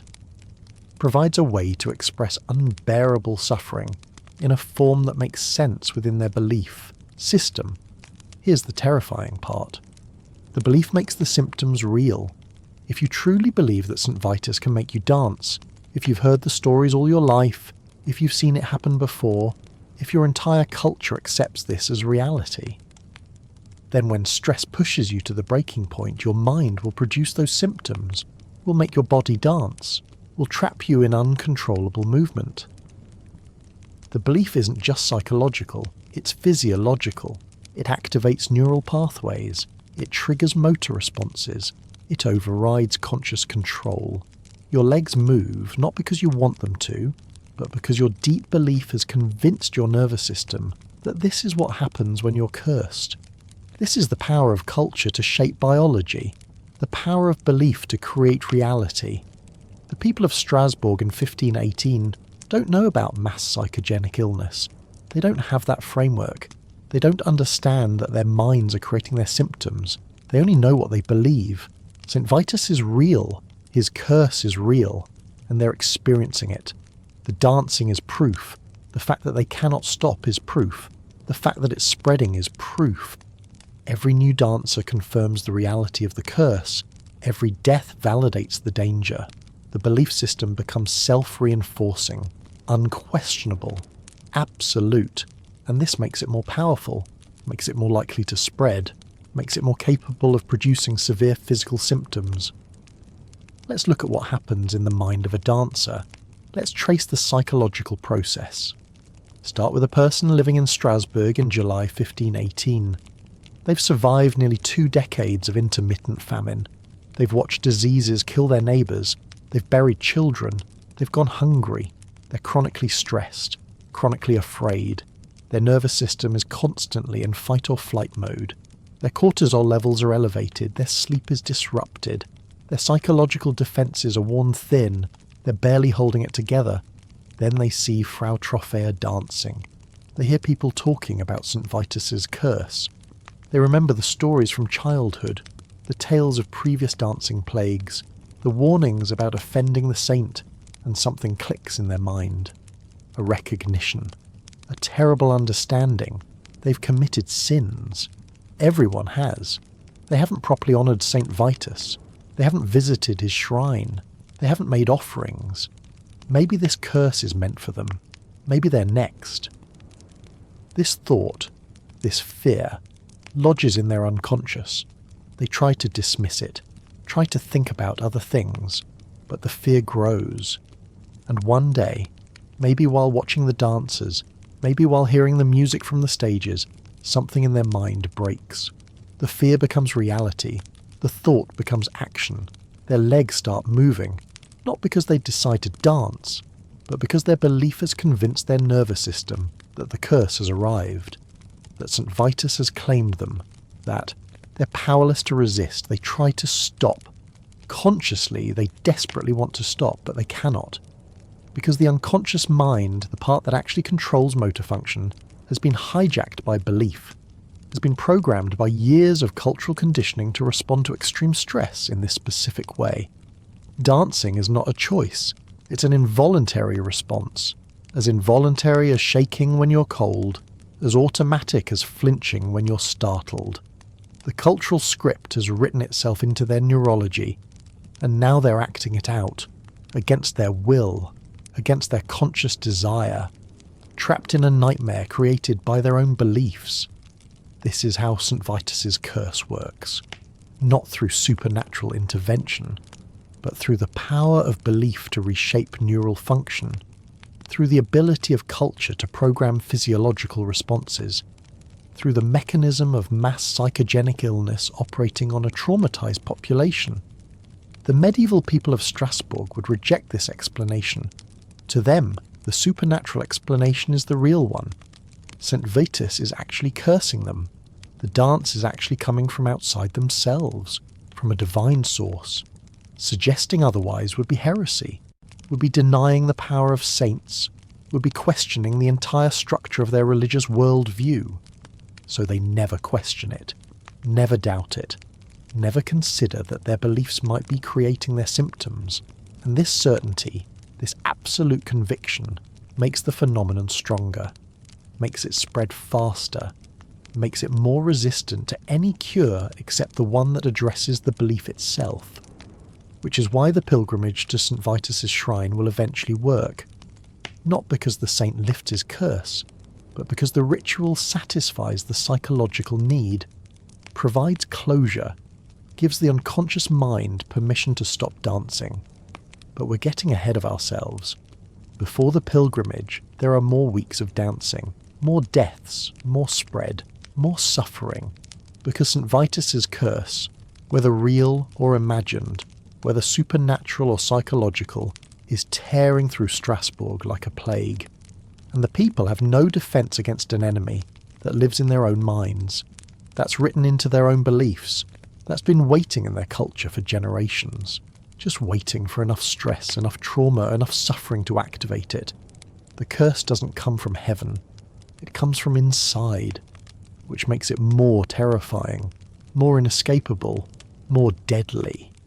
In the next section, we're going to examine what modern science tells us about the dancing plague. We're going to look at competing theories. We're going to evaluate the evidence. We're going to understand why mass psychogenic illness is the most convincing explanation. And we're going to see why some mysteries remain. Why even with all our modern knowledge, the dancing plague of 1518 still has the power to disturb us, to make us question what we think we know about the human mind, about the relationship between belief and biology, about our own vulnerability. For nearly 500 years, people have been trying to explain what happened in Strasbourg, trying to make sense of the summer when 400 people danced themselves to exhaustion and death. Every generation brings new theories, new frameworks, new ways of understanding the human mind and body, and every generation thinks it has finally solved the mystery. But the dancing plague resists easy answers, resists simple explanations. Because what happened in Strasbourg sits at the intersection of biology, psychology, sociology, and culture. It's a phenomenon that challenges our assumptions about the relationship between mind and body, about the power of belief, about the limits of human endurance. Let's examine the theories. Let's look at the evidence. Let's see what modern science can tell us about the dancing plague. And let's be honest about what remains unknown. The first theory to gain widespread acceptance in the modern era is ergot poisoning. This theory emerges in the 20th century as scientists begin understanding the effects of toxic molds on the human nervous system. Here's the argument. Ergot is a fungus that grows on rye and other grains, particularly in wet, damp conditions. When people consume bread made from ergot-contaminated grain, they develop a condition called ergotism, also known as St. Anthony's fire. The symptoms are severe: muscle spasms, convulsions, hallucinations, burning sensations in the limbs, in extreme cases gangrene, limbs literally rotting while the person is still alive. Ergot contains alkaloids that are chemically similar to LSD. It's psychoactive. It affects the nervous system. It can cause bizarre behaviour. The theory suggests that the people of Strasbourg ate contaminated bread in the summer of 1518. The wet conditions in previous years created ideal circumstances for ergot growth. The harvest of 1517 was stored through the winter. By summer 1518, when food stores were running low, people were eating the last of the grain that had been sitting for months. Grain that might have been contaminated. They consumed the ergot alkaloids. Their nervous systems were affected. They began having convulsions that looked like dancing. The theory is elegant. It provides a biological mechanism. It doesn't require any psychological explanation. It's just biochemistry. Toxins affecting neural function. Simple cause and effect. But the ergot theory has serious problems. Problems that have led most historians and medical researchers to reject it. First problem. Ergot poisoning causes extremely painful muscle contractions, the kind of pain that makes movement nearly impossible. Victims of ergotism writhe in agony. They cannot walk, let alone dance for days. The muscle spasms are involuntary but brief, not sustained, not coordinated. Nothing like the continuous, sometimes rhythmic dancing described in Strasbourg. Second problem. Ergot poisoning affects everyone who consumes the contaminated grain. You'd expect to see the entire city afflicted. Men, women, children, rich and poor, everyone eating bread. But the dancing plague affected a specific subset of the population. It started with one person, spread gradually, selected victims in a pattern more consistent with psychological contagion than biological poisoning. Third problem, the geographic specificity. Dancing epidemics occurred repeatedly in the Rhine and Moselle river valleys, always in the same region. If ergot poisoning were the cause, you'd expect outbreaks wherever rye was grown and consumed, all across Europe. But dancing plagues are concentrated in this one area, an area with a specific cultural belief system, an area where everyone knows about Saint Vitus and his curse. The geographic pattern suggests cultural factors, not biological ones. Fourth problem, the symptom pattern. Ergot poisoning has a consistent set of symptoms: burning pain, gangrene, convulsions, hallucinations. The Strasbourg dancers showed none of these except the convulsions. No burning, no gangrene, no reports of hallucinations, just dancing. Compulsive, exhausting, deadly dancing. John Waller, the historian who has done the most extensive research on the dancing plague, addresses the ergot theory directly in his work. He points out that it's unlikely people poisoned by ergot could dance for days at a time. It's unlikely that so many people would react to the psychotropic chemicals in exactly the same way. It's unlikely that the pattern of spread would match what we see in the historical records. The ergot theory fails to explain the evidence. It's a neat biochemical explanation that doesn't match the reality of what happened. So if not ergot, then what? This brings us to the theory that has become dominant among historians and medical researchers: mass psychogenic illness, also called mass sociogenic illness, or in older terminology, mass hysteria. Mass psychogenic illness is a documented medical phenomenon. It occurs when psychological stress converts into physical symptoms that spread through a population. It's not faking. It's not malingering. It's not conscious behaviour. The symptoms are real. The people experiencing them genuinely cannot control what's happening to their bodies, but the cause is psychological, not biological.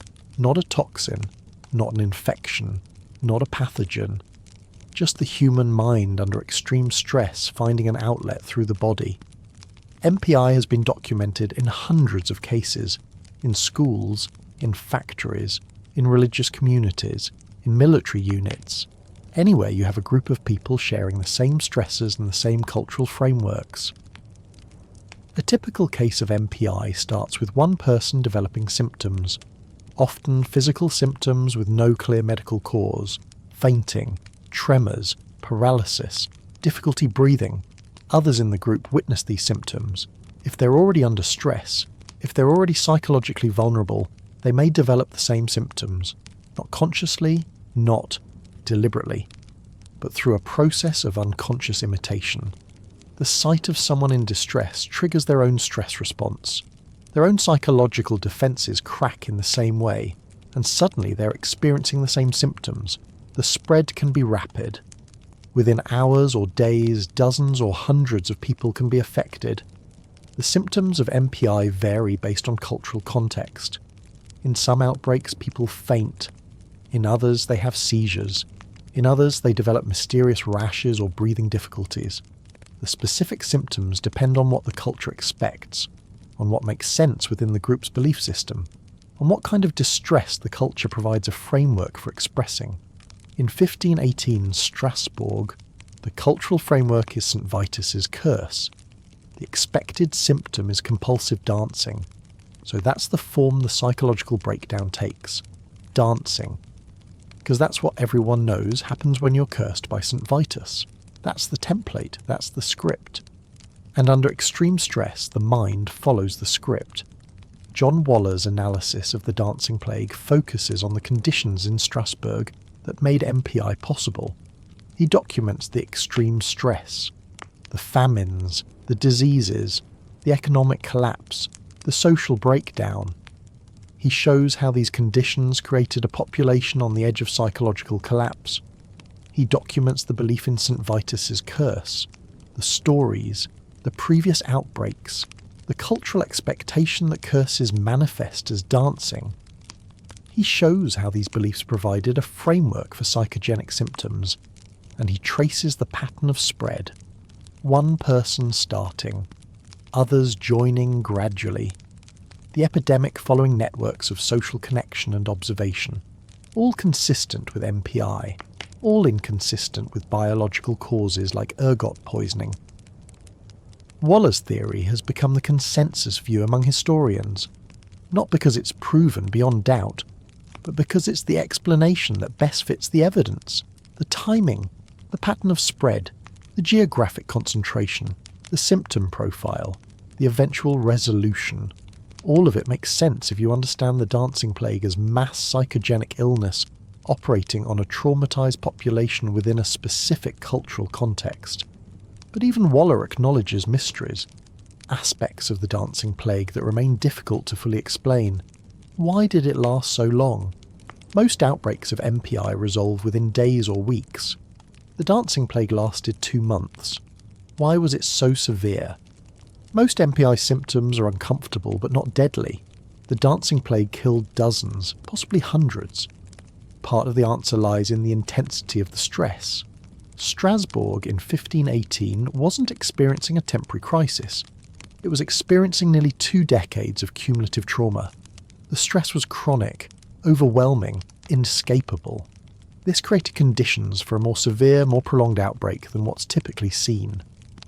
Part of the answer lies in the city's response. The stages, the musicians, the directive to dance more. Instead of isolating the dancers and allowing the epidemic to burn out naturally, the authorities created conditions that intensified and prolonged the symptoms.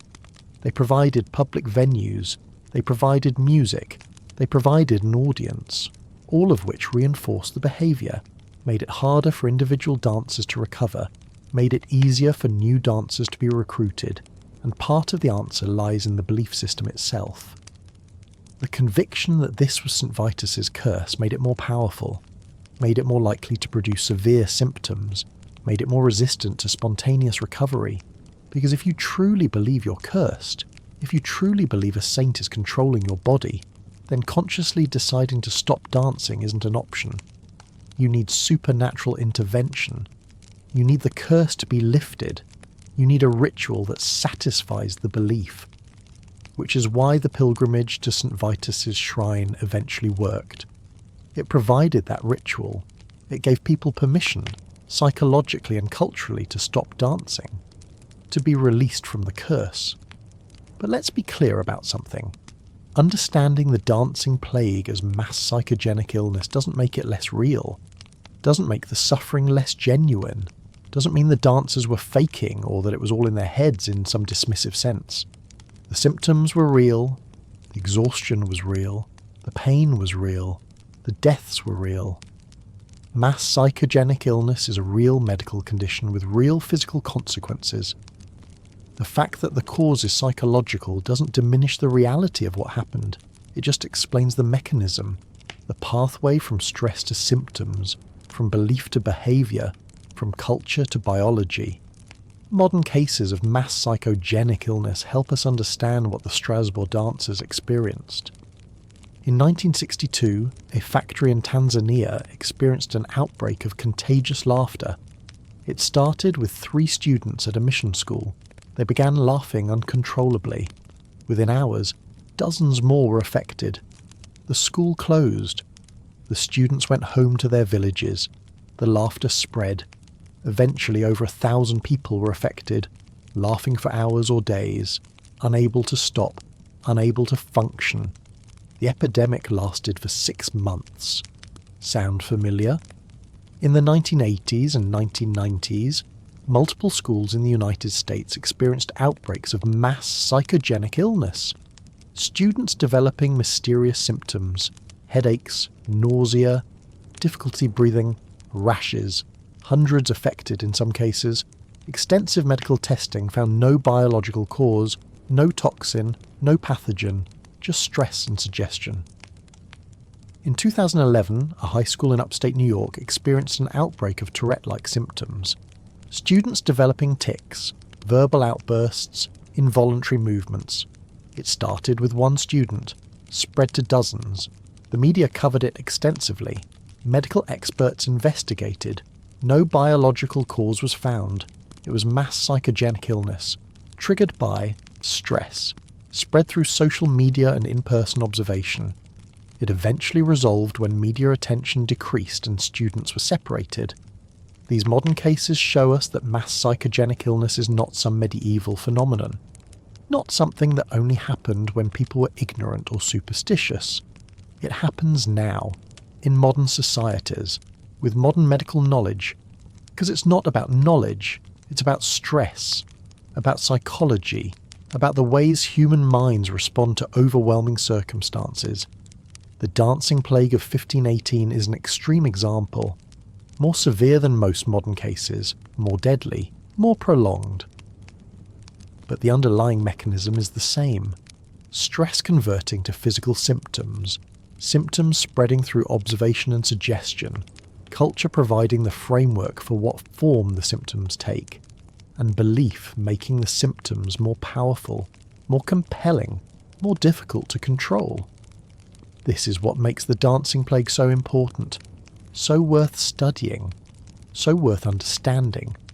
It shows us the outer limits of what mass psychogenic illness can do, shows us how far the human mind can go when pushed to its breaking point, shows us the power of belief to literally reshape physiology, to make the impossible happen, but it also shows us our vulnerability, our susceptibility, the fact that we're not as rational, not as in control, not as immune to collective madness as we'd like to believe. The people of Strasbourg weren't stupid, they weren't primitive, they were human beings under impossible stress, and they broke.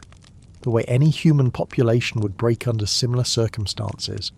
The specific form of the breaking, the dancing, was unique to their culture. But the breaking itself? That's universal.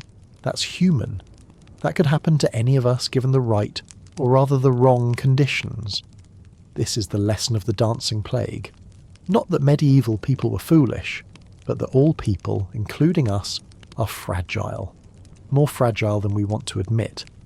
In the final section, we're going to look at how the dancing plague ended, how the city of Strasbourg finally found relief, what happened to the survivors, why dancing epidemics never returned to the region, and what all of this means for us today, what lessons we can draw, what warnings we should heed, what the dancing plague teaches us about ourselves, our societies, and the invisible forces that can destroy us if we're not careful. The nightmare is almost over, but the questions it raises will never be fully answered. Early September 1518, the stages are gone. The musicians have been dismissed. The city of Strasbourg has admitted, without saying it explicitly, that its cure was a failure, that the physicians were wrong, that making people dance more only made people die faster. Now the city turns to its last option, its final hope, the pilgrimage. If medicine cannot cure the curse, perhaps prayer can. If science has failed, perhaps faith will succeed. The afflicted dancers, those who have survived the 2 months of hell, are gathered. They're told they're going to the shrine of Saint Vitus. They're going to beg forgiveness. They're going to seek release from the curse. Some understand. Some are too far gone, too exhausted, too broken to comprehend. But willing or not, they're loaded into wagons. They're transported out of the city. And Strasbourg holds its breath, waiting to see if this will finally end the nightmare. The shrine is located at a chapel in the Vosges Mountains, about a day's journey from Strasbourg. It's a small structure, built decades earlier, dedicated to Saint Vitus, a place where people come to pray for healing, for cures of epilepsy and convulsions, for protection against the saint's curse. The shrine contains relics, supposedly fragments of Saint Vitus's bones, objects that touched his body during his martyrdom. Medieval people believe these relics contain power, the power to heal, the power to intercede with God, the power to lift curses. This is where the dancers are brought. This is where the city places its last desperate hope. The journey itself is difficult. The dancers, even loaded in wagons, cannot fully stop moving. Their bodies still jerk and twitch, still respond to the compulsion that has controlled them for weeks. Some dancers are in terrible physical condition, emaciated, dehydrated, covered in wounds and sores, barely conscious. They're carried into the wagons like cargo, like broken things that might not survive the trip. The wagons roll through the countryside, through forests, up mountain roads. The September weather is cooler than August. The oppressive heat has broken. This helps.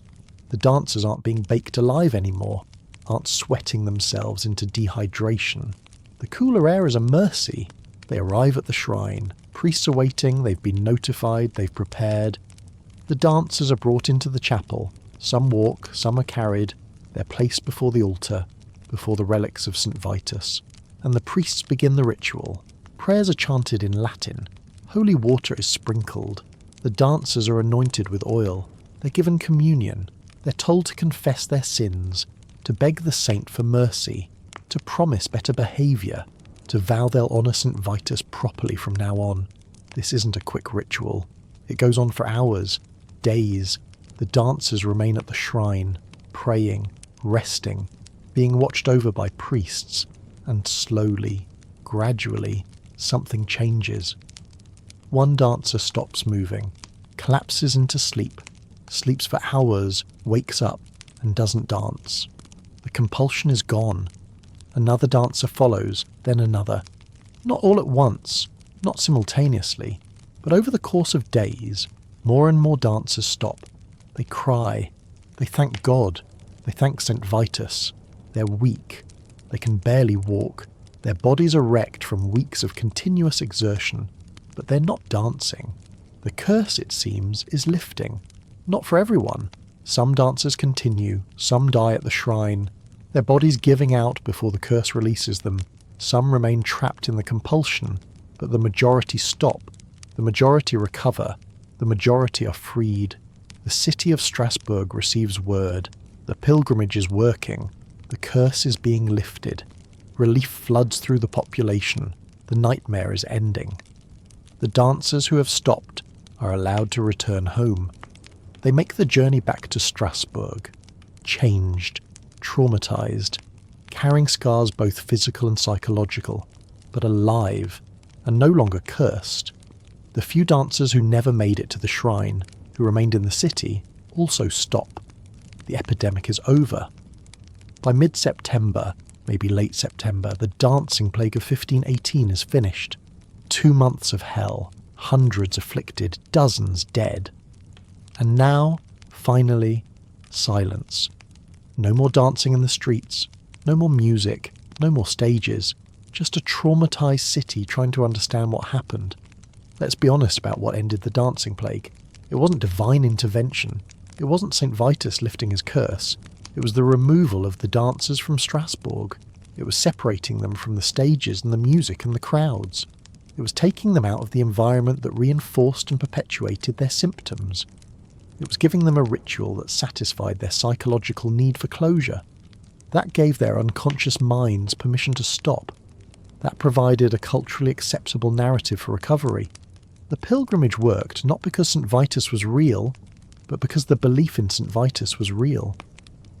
And when that belief was satisfied through proper ritual, through proper penance, through proper supplication, the mind could release the body, could let go of the compulsion, could allow recovery to begin.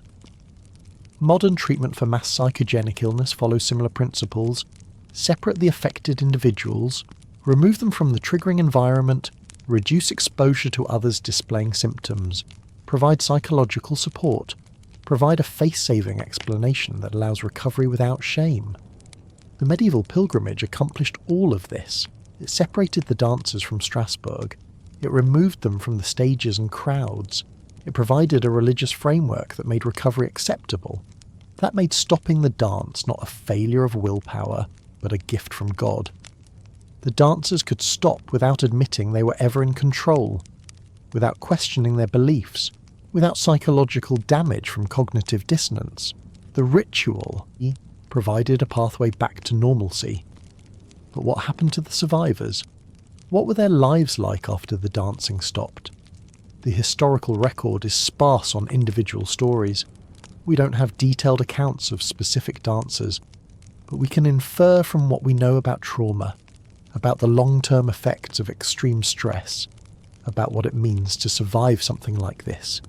The physical damage was severe. Weeks of continuous dancing destroyed bodies. Joints were damaged.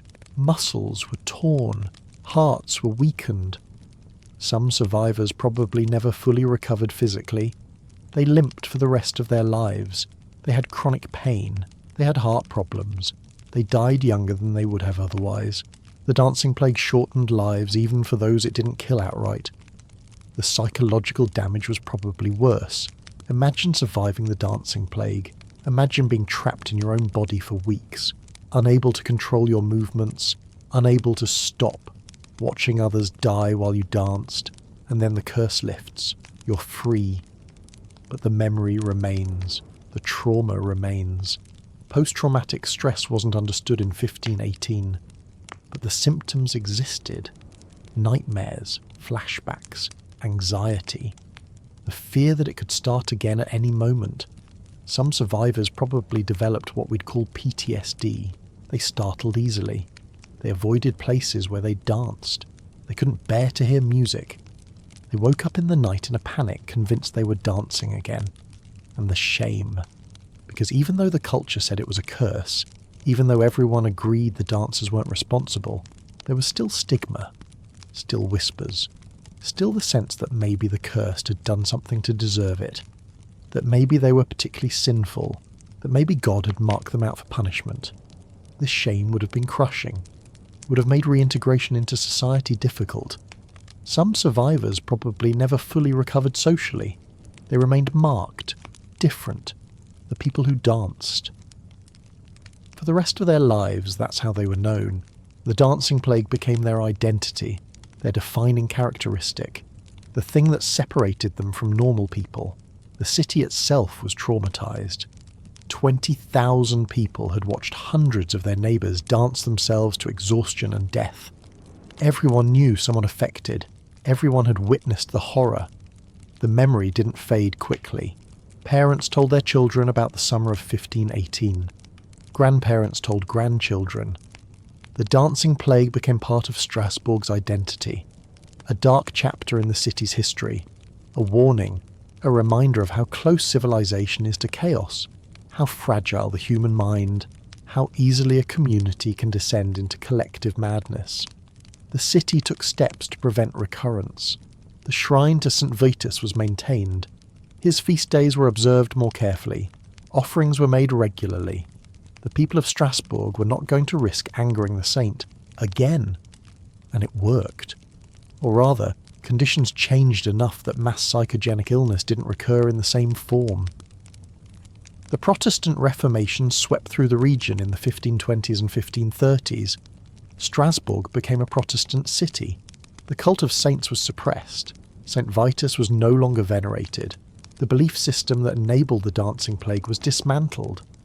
Without the cultural framework of Saint Vitus's curse, without the stories and expectations and belief that curses manifest as dancing, the psychological template was erased. Stress and trauma could still break people, but they wouldn't break in that specific way, wouldn't produce dancing mania. The form changed even if the underlying vulnerability remained. There were no more major outbreaks of dancing plague in Europe after the 16th century.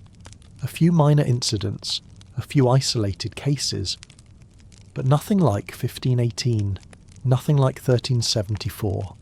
The phenomenon disappeared, not because people became less stressed, not because trauma ended, but because the cultural beliefs changed, because the framework that shaped psychogenic symptoms into dancing was replaced with other frameworks, other ways of expressing distress, other forms for psychological breakdown to take.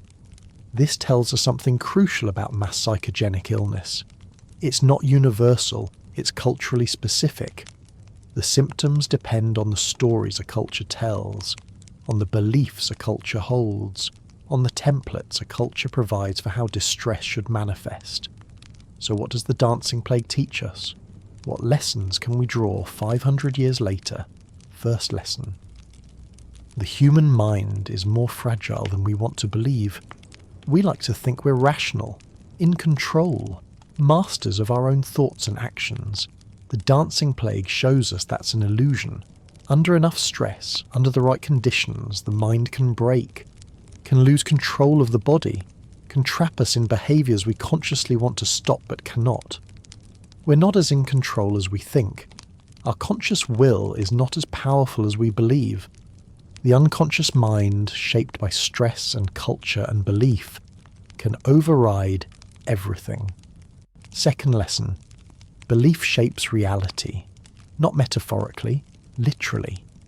What you believe can create physical symptoms, can make your body do things that seem impossible, can make you sick or make you well. The Strasbourg dancers weren't pretending. They truly couldn't stop dancing. Because they truly believed in Saint Vitus's curse, and that belief was powerful enough to override conscious control of their bodies. This is both terrifying and important. Terrifying because it means we're vulnerable to our own beliefs, but important because it means belief can be harnessed therapeutically, can be used to heal as well as harm. The placebo effect, the power of positive thinking. These aren't pseudoscience, they're reflections of the same mechanism that created the dancing plague. Belief affecting biology. Third lesson. Stress is cumulative. Trauma is cumulative.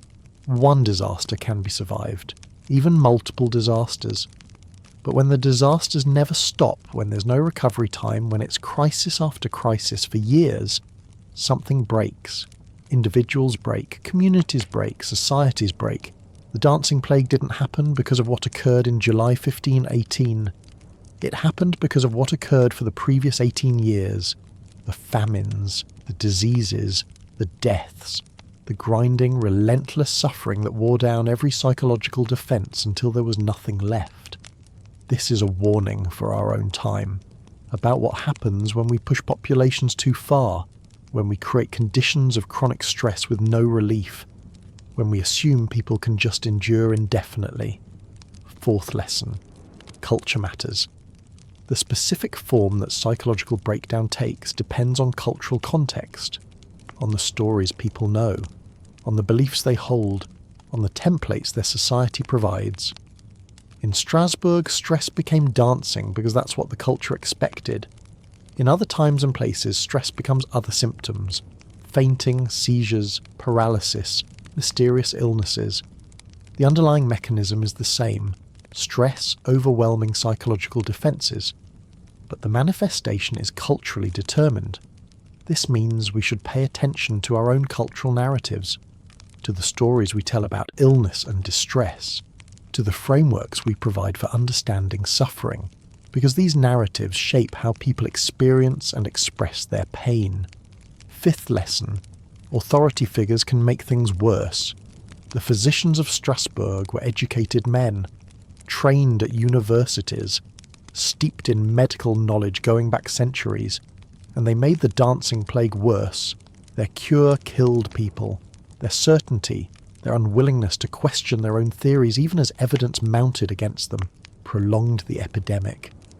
This is a warning about expertise, about the danger of authorities who won't admit uncertainty, who won't change course when their solutions fail.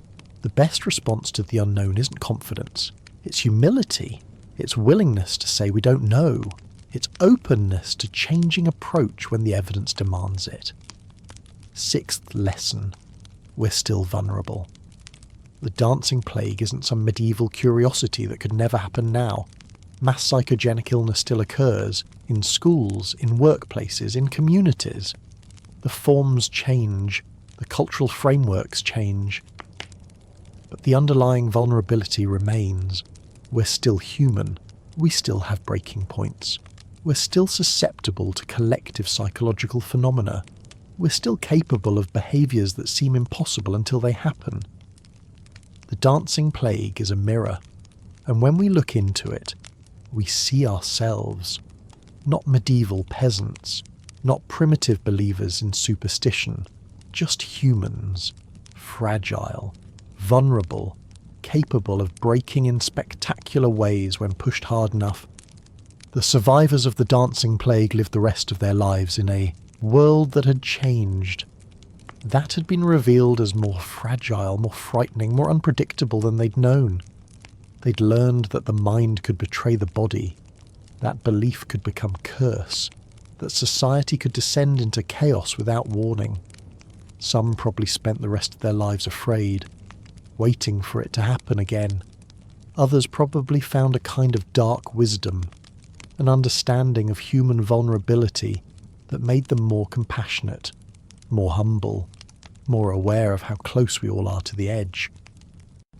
The dancing plague ended in September 1518, but its lessons echo across 5 centuries, reminding us of what we'd rather forget, that we're not as strong as we think, not as rational as we claim, not as safe as we hope. The streets of Strasbourg are quiet now, the stages are gone, the dancers are dead or scattered, the curse is lifted, but the memory remains, preserved in chronicles, in city records, in the stories grandparents tell. The dancing plague of 1518 was real. It happened. 400 people danced, dozens died, a city went mad for 2 months, and then it ended, as mysteriously as it began, leaving only questions, only warnings, only the terrible knowledge of what humans are capable of when stress and belief and culture combine in just the wrong way. This is the story of the dancing plague. This is the story of Strasbourg's nightmare summer. This is the story of an invisible enemy that lived in people's minds and destroyed their bodies. This is the story of what it was like to survive when survival seemed impossible. This is the story that history preserved, that we remember, that we must never forget, because it could happen again, in different forms, under different names, but the same essential horror, the same collective madness, the same breaking of the boundary between mind and body. We are not immune, we are not safe, we are human, and that means we're capable of dancing until we die, if the conditions are right, if the stress is great enough, if the beliefs are powerful enough. The dance is always waiting, just beneath the surface, just behind the curtain of normalcy, waiting for the moment when we're vulnerable enough, traumatized enough, desperate enough, and then it begins again. One person starts, others follow, and the music plays on,